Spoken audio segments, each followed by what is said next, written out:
So, good day mga kabakal. Nandito tayo kay Regan 77. No? So, bali, pinalagyan ko ng ambitam guard yung pistol ko dahil nung last shoot ko, nagkaroon ako ng problema dahil naiipitan tayo ng empty shell dito sa slide niya. No, hindi dahil sa mahina yung bala natin kaya umiipit. Ang reason talaga nun is yung thumb natin kadalasan pagka walang ambitam guard, no, dumidikit siya rito sa sa slide. So na-hamper niya yung back and forth nung slide. Kaya minsan nagko-caution na humina yung pag-extract niya tapos sa pagbalik kaya minsan nahuhuli niya yung empty shell. Okay, so panoorin niyo 'tong mga video mga kabakal.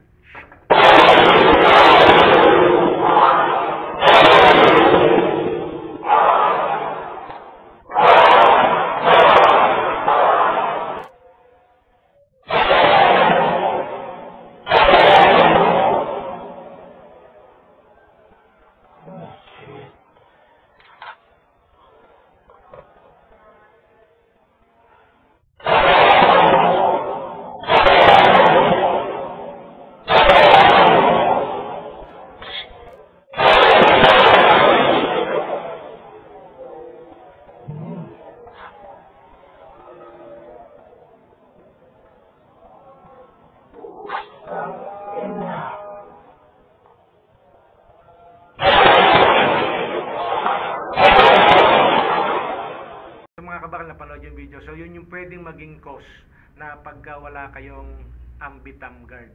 Okay? So mga kabakal, kung gusto nyo magpagabit ng ambitam guard ng mga pistol nyo, dalahin nyo lang dito kay Regan 77 yung mga pistols nyo.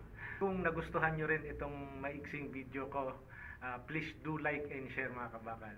Okay? So testing na natin yung pistol natin.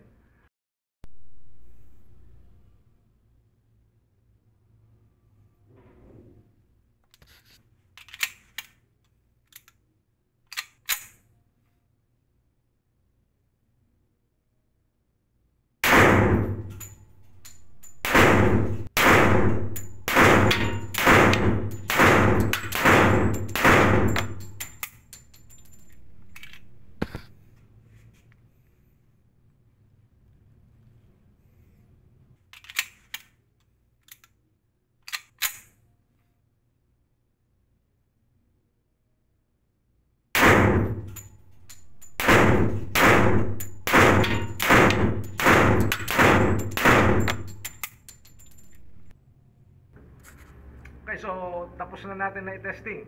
So dito na magtatapos itong aking maiksing video. May we have a good day. God bless and syempre mabuhay tayong lahat.